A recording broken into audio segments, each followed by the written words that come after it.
আসসালামু আলাইকুম সুপ্রিয় দশম শ্রেণীর শিক্ষার্থীবৃন্দ, আশা করি তোমরা সবাই খুবই ভালো আছো। তো তোমাদের নির্বাচনী পরীক্ষা খুবই সন্নিকটে, অল্প কিছুদিন বাকি আছে তোমাদের নির্বাচনী পরীক্ষার। তোমরা যারা সারা বছর লেখাপড়া থেকে বিচ্ছিন্ন ছিলে বা কম করেছো, এরকম তোমরা যারা আছো, তোমাদের জন্য আজকে আমি সাধারণ গণিতের একটি শর্ট সাজেশন বলতে পারো বা একটা নির্দেশনা বলতে পারো তোমাদের জন্য নিয়ে এসেছি। তো এই অঙ্কগুলো করার মাধ্যমে আমি আশা করি যে তোমরা তোমাদের যে নির্বাচনী পরীক্ষা বা টেস্ট পরীক্ষা যেটা আছে, এই পরীক্ষায় ভালো একটা ফলাফল তোমরা করতে পারবে ইনশাআল্লাহ। তো আসো কথা না বাড়িয়ে আমরা আজকের যে সাজেশন যেটা আছে এটা আমরা দেখি।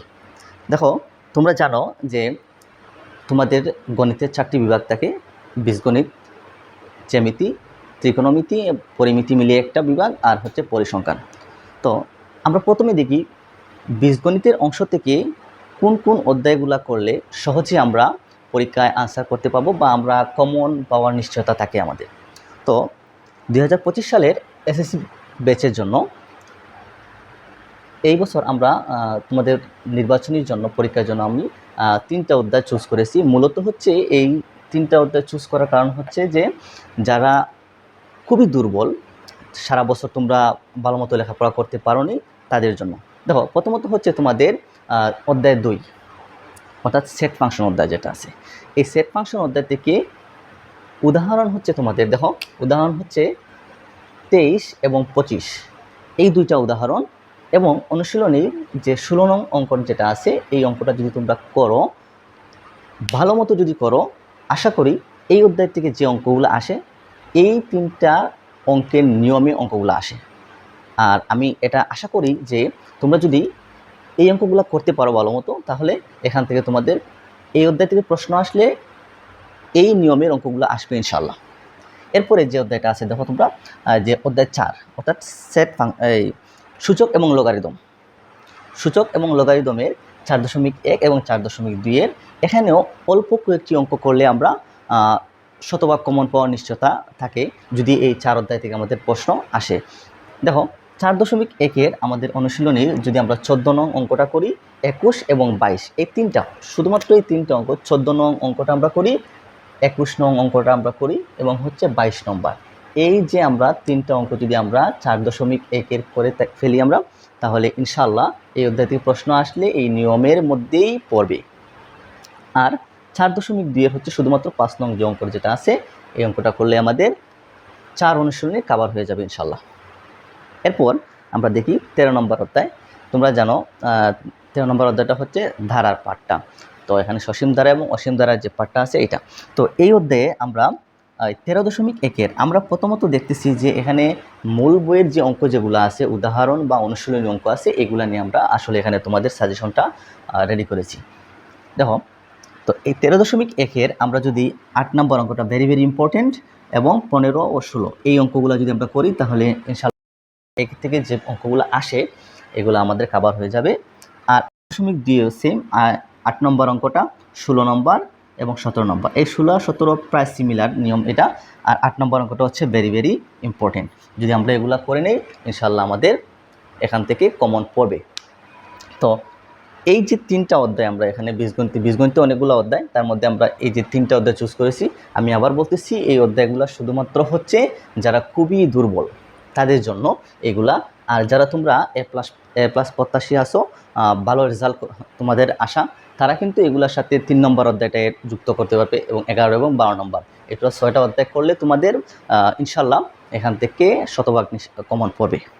এরপরে আমরা দেখি যে আমাদের বিভাগের যেটা আছে জ্যামিতি অংশ, যেটা আমরা, তো জ্যামিতি অংশ থেকে আমরা যদি 6 নম্বর অধ্যায়টা দেখি, বেশি না, 6 নম্বর অধ্যায় থেকে শুধুমাত্র আমরা 2টা যদি আমরা জ্যামিতি দেখি, 19 নম্বর এবং 20 নম্বর, ইনশাআল্লাহ তোমাদের এই 6 নম্বর অধ্যায় থেকে কমন পড়বে।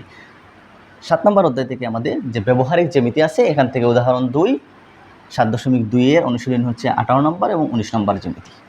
এই হচ্ছে 3টা। 8ম অধ্যায় থেকে ভেরি ভেরি ইম্পর্টেন্ট এই অধ্যায়টা, যেখান থেকে প্রায় প্রতি বছরই আমাদের প্রশ্ন থাকে, সকল বোর্ডেই প্রশ্ন থাকে। তো এখান থেকে দেখো এই বছর অর্থাৎ 2025 সালের এসএসসি যারা আছো তোমাদের জন্য যেই প্রশ্নটা সবচেয়ে বেশি ইম্পর্টেন্ট, ঢাকা বোর্ড 23-এর যে দুটি জ্যামিতি আছে এই দুইটি জ্যামিতি হচ্ছে অনেক অনেক ইম্পর্টেন্ট। তাছাড়া তোমাদের যে 8.2-এর 4 নং প্রশ্ন, তারপর হচ্ছে 8.3-এর 5 নং এবং হচ্ছে 8.4-এর 5 নং প্রশ্ন, এই মোট হচ্ছে এখানে দুটি আর এখানে হচ্ছে তিনটি, এই 5টি প্রশ্ন পড়লে আমাদের 8 অধ্যায়টা কভার হয়ে যাবে। এরপর হচ্ছে তোমাদের 15 নম্বর অধ্যায়, এটা হচ্ছে জ্যামিতির অংশ। তাহলে এখান থেকে আমরা 9 নম্বর, 14 নম্বর এবং 15 নম্বর এই অধ্যায়গুলো যদি আমরা করি তাহলে ইনশাআল্লাহ আমরা এখান থেকে শতভাগ আমরা কমন পাবো, অর্থাৎ এখানে 20 মার্ক আমরা নিশ্চিত পাবো যদি এইগুলো আমরা করে নিই। এরপর আমরা অধ্যায় 9-এ দেখি। আমরা অধ্যায় 9-এ আমরা ঢাকা বোর্ড 2023-এর দুটি প্রশ্ন আছে, এখানে রাজশাহী বোর্ড 2023-এর দুটি প্রশ্ন আছে এবং কুমিল্লা বোর্ড 2023-এর দুটি প্রশ্ন, টোটাল 6টি প্রশ্ন করলে ইনশাআল্লাহ আমাদের কমন, মানে এই নিয়মের অঙ্কগুলো কমন পড়বে ইনশাআল্লাহ। এরপর হচ্ছে আমাদের 10ম অধ্যায়। দেখো 10ম অধ্যায়ের যে মূলত হচ্ছে এই 3টে অঙ্ক যদি আমরা করি, এই 3টে অঙ্কর নিয়মেই আমাদের পরীক্ষায় আসার সম্ভাবনা সবচেয়ে বেশি, অর্থাৎ অধ্যায় 10-এর 16 নম্বর, 18 নম্বর আর একটা কাজ আছে এখানে, এই কাজটা যদি আমরা করি তাহলে আমাদের কমন পড়বে।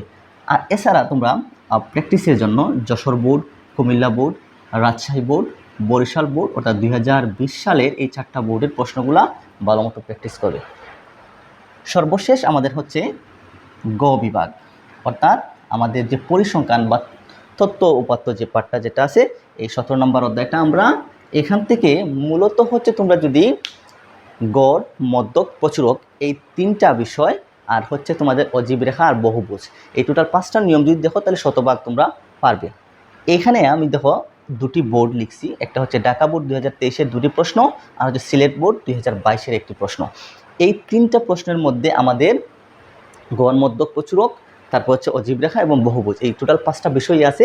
তার মানে এই 2টা প্রশ্ন করলেই তোমাদের এখানের পরিসংখ্যানের তোমাদের কি আসবে, শতভাগ কমন পাবে ইনশাআল্লাহ।